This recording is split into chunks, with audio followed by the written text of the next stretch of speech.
Hello friends, this is Megha here and welcome to well classes. तो कैसे हैं आप सभी लोग। आज हमारी रीट मैथ्स 2026 एग्जाम के लिए साइंस की ये 5th क्लास है, जिसमें हम elements, compounds and mixture, metals and non metals topic cover कर रहे हैं और ये सेकेंड पार्ट है।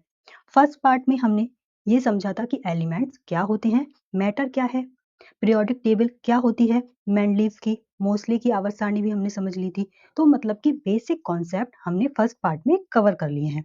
सेकेंड पार्ट में हम पूरी की पूरी पीरियोडिक टेबल समझेंगे, मेटल, नॉन मेटल, ये सभी चीजें हम समझेंगे। तो पहले आप लोग फर्स्ट पार्ट, अगर आपने इस टॉपिक का नहीं देखा है तो डिस्क्रिप्शन बॉक्स में लिंक दिया है, वहां से आप फर्स्ट पार्ट देख लेंगे। क्योंकि जब आप कॉन्सेप्ट स्टार्टिंग से देखेंगे तो चीजें आप रिलेट कर पाएंगे और आपको चीजें ज्यादा अच्छे से समझ में आएंगी। तो फर्स्ट पार्ट आप लोगों को जरूर देखना है, उसके बाद आप सेकेंड पार्ट देखेंगे तो आपको चीजें बहुत अच्छे से समझ में आने लगेंगी। तो चलिए क्लास को शुरू करते हैं, और क्लास को शुरू करने से पहले आप सभी चैनल को सब्सक्राइब कर लेना, बेल आइकन को प्रेस कर लेना, जिससे कि नेक्स्ट वीडियो का अपडेट आपको मिल जाए। क्लास अच्छी लगती है तो लाइक जरूर करें, दोस्तों के साथ शेयर जरूर करें, और अगर आपका कोई डाउट या क्वेश्चन रहता है तो आप लोग कमेंट करके पूछ सकते हैं। अब हम क्लास को स्टार्ट करेंगे। तो पीरियोडिक टेबल क्या होती है ये हमने फर्स्ट पार्ट में समझ लिया था।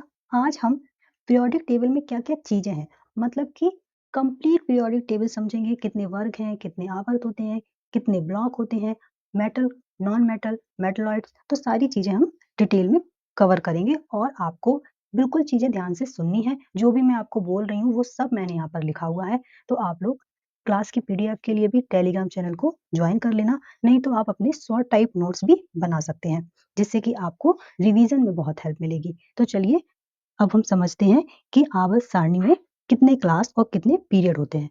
तो आवर्त सारणी में 18 वर्ग और 7 आवर्त होते हैं। ये जो है ये वर्ग है, कितने हैं 18, और यहाँ पे आवर्त हैं, कितने होते हैं 7। अब प्रथम आवर्त में 2 एलिमेंट प्रेजेंट होते हैं। यहाँ पर आप देख सकते हैं ये फर्स्ट आवर्त है ना, इसमें कितने प्रेजेंट है एलिमेंट, 2। कौन कौन से, हाइड्रोजन और हीलियम। दूसरे आवर्त में 8 एलिमेंट है। यहाँ पर आप देखिए दूसरे आवर्त में कितने एलिमेंट है, 8। कौन कौन से, lithium, beryllium, boron, carbon, nitrogen, oxygen, fluorine, neon. तो दूसरे आवर्त में 8 एलिमेंट हैं। तीसरे आवर्त में भी 8 एलिमेंट्स होते हैं। चौथे आवर्त में 18 एलिमेंट्स हैं। पांचवें में 18 एलिमेंट्स हैं। छठवें आवर्त में 32 एलिमेंट्स हैं। और जो सातवां आवर्त है वो मुख्य रूप से अधूरा माना जाता है, क्योंकि इसमें ऐसे तत्व शामिल हैं जो कृत्रिम रूप से आर्टिफिशियली बनाए गए हैं। हमने समझा था ना कि कुछ एलिमेंट्स नेचुरल है और कुछ आर्टिफिशियली बनाए गए हैं। तो जो सातवां आवर्त है, इसमें जो एलिमेंट्स हैं वो आर्टिफिशियली बनाए गए हैं और इनका पूरी तरीके से अध्ययन नहीं किया गया है। तो इसका मतलब क्या हुआ कि इन तत्वों के जो गुण हैं और जो व्यवहार है उनको अभी तक पूरी तरीके से समझा या स्टडी नहीं किया गया है। तो सातवें आवर्त में 32 तत्व हैं, लेकिन उनमें से कुछ ट्रांस यूरेनिक, यानी कि बियॉन्ड यूरेनियम, यूरेनियम से परे हैं, जो कि अत्यधिक अस्थिर और तेजी से क्षय यानी कि डिके होते हैं। इसीलिए सातवां आवर्त जो है वो अधूरा माना जाता है। तो सातवां आवर्त अधूरा है। अब परमाणु संख्या 57 से 71 तक, इसको लेंथेनाइट श्रेणी कहा जाता है। क्या कहा जाता है, लेंथेनाइट श्रेणी। परमाणु संख्या 89 से 103 तक को एक्टिनाइट श्रेणी कहते हैं। आवर्त सारणी में दाएं से बाएं जाने पर परमाणु का जो आकार है और विद्युत धनात्मकता जो है वो घटती है, तथा आयन ऊर्जा, विद्युत ऋणात्मकता तथा इलेक्ट्रॉन बंधुता, जिसे हम इलेक्ट्रॉन एफिनिटी कहते हैं, ये बढ़ती है। आवर्त सारणी में ऊपर से नीचे जाने पर परमाणु का आकार, विद्युत धनात्मकता बढ़ती है, तथा आयन ऊर्जा, विद्युत ऋणात्मकता तथा इलेक्ट्रॉन बंधुता घटती है। सबसे अधिक इलेक्ट्रॉन बंधुता किसकी होती है, क्लोरीन की होती है। किसकी होती है, क्लोरीन की सबसे अधिक। जो इलेक्ट्रॉन एफिनिटी होती है वो क्लोरीन की सबसे अधिक होती है। फ्लोरीन की इलेक्ट्रॉन बंधुता क्लोरीन से कम होती है। किसकी, फ्लोरीन की।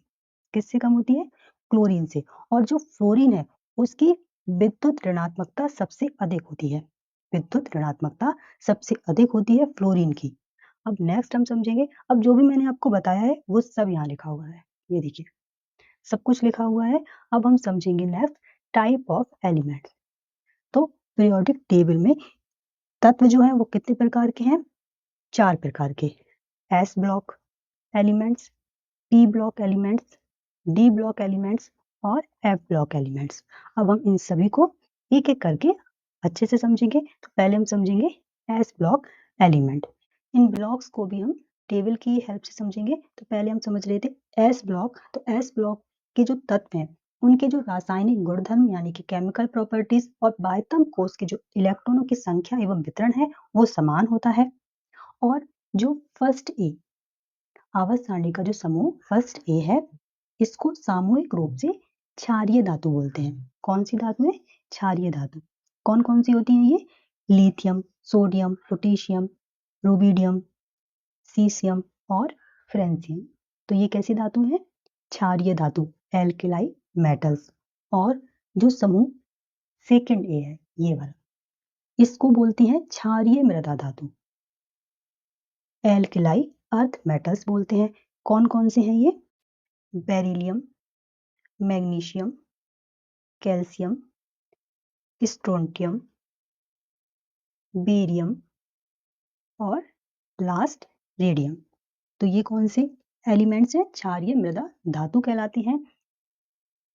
यहाँ पर देखिए सभी चीजें यहाँ पर लिखी हैं। आप एक दो बार रीडिंग करेंगे तो आपको सभी चीजें अच्छे से याद हो जाएंगी। अब फर्स्ट ए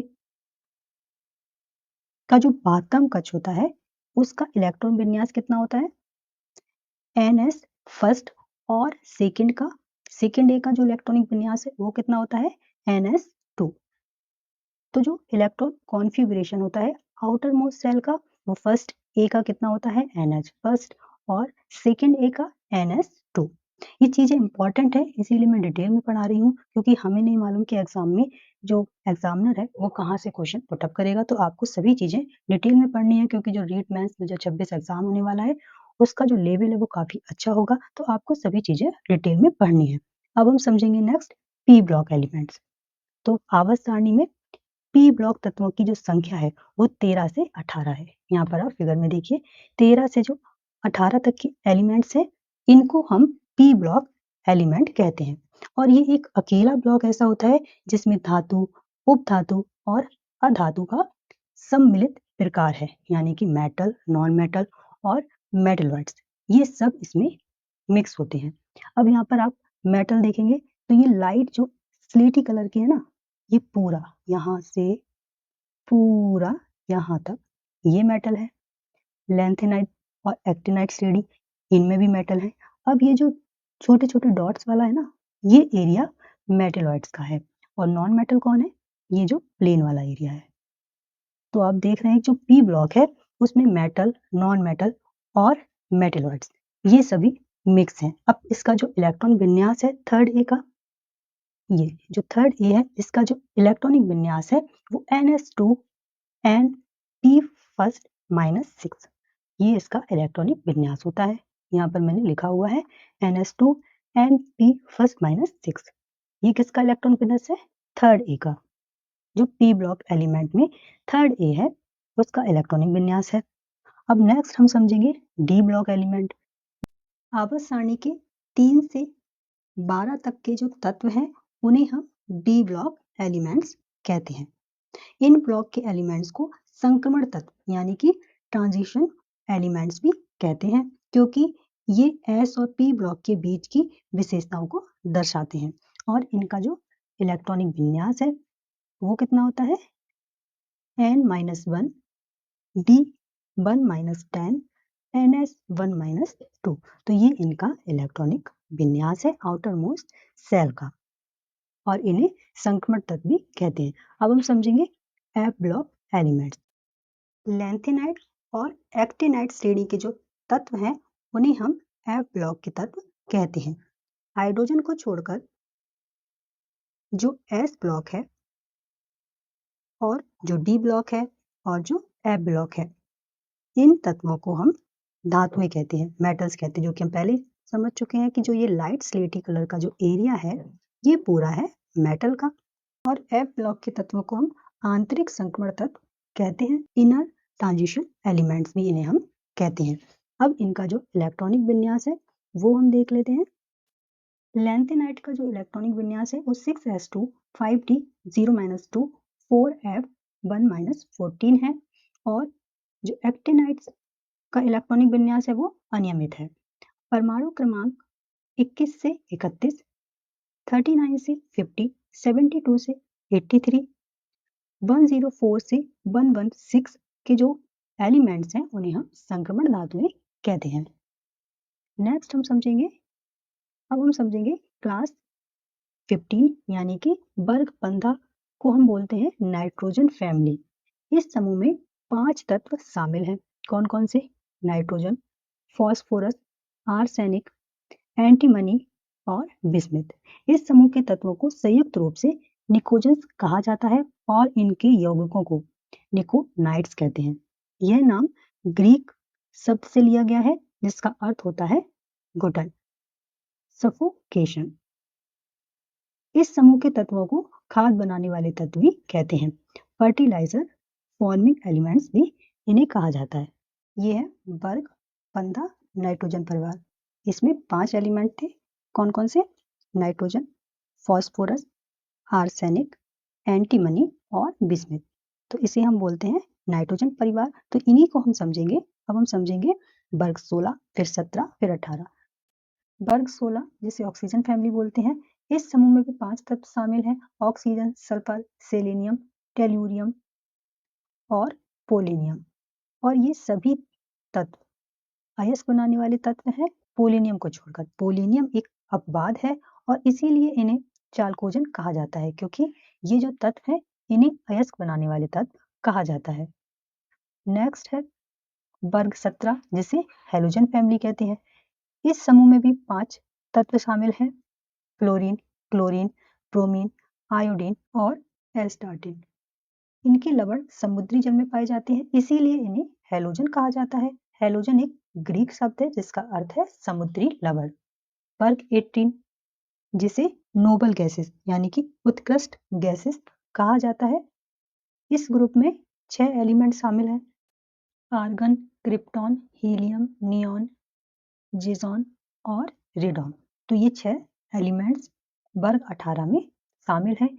इन्हें सामूहिक रूप से अक्रिय गैसें या निष्क्रिय गैसें कहा जाता है। तो यहाँ पर हमारी जो पीरियोडिक टेबल है वो कंप्लीट हो गई है। सभी चीजें मैंने आपको एक्सप्लेन कर दी हैं। अब अगर आपको कोई डाउट है, कोई कंफ्यूजन है या आपका कोई क्वेश्चन है तो आप लोग कमेंट करके पूछ सकते हैं। अब हम समझेंगे ये कुछ इंपॉर्टेंट एलिमेंट्स हैं, उनके सिंबल, किसने इनका आविष्कार किया है, किस देश के साइंटिस्ट थे और किस वर्ष में इनका आविष्कार हुआ था। तो ये पूरी टेबल मैंने आपको शेयर की है। टेलीग्राम चैनल पर भी मैं क्लास की पीडीएफ शेयर कर दूंगी, तो आप लोग 2 से 3 बार रीडिंग करेंगे तो आपको सभी चीजें अच्छे से क्लियर हो जाएंगी। तो आज की क्लास में हम इतना ही समझेंगे। बाकी के कॉन्सेप्ट जैसे कि metal, non metal, metalloids, compound, ये सब हम नेक्स्ट क्लास में कवर करेंगे। क्लास ज़्यादा बड़ी ना हो इसलिए मैं आपको पार्ट में क्लास कवर करा रही हूँ, क्योंकि ये जो चैप्टर है ये काफ़ी लेंथी है और चीज़ें मैं आपको डिटेल में एक्सप्लेन कर रही हूँ। तो सभी कुछ हम एक ही क्लास में पढ़ लेंगे तो चीज़ें मिक्स हो जाएंगी और आप बोर भी होंगे। इसीलिए क्लासेस में पार्ट्स में डिवाइड करके आपको समझा रही हूँ। तो आपको क्लास कैसी लगी है ये आप कमेंट करके भी बता सकते हैं। और क्लास अगर आपको अच्छी लगी है तो लाइक ज़रूर करना, दोस्तों के साथ शेयर जरूर करना, चैनल को सब्सक्राइब जरूर कर लेना, बेल आइकन को प्रेस कर लेना जिससे कि नेक्स्ट वीडियो का अपडेट आपको मिल जाए। तो चलिए मिलते हैं अपनी नेक्स्ट क्लास में। तब तक बाय बाय, टेक केयर।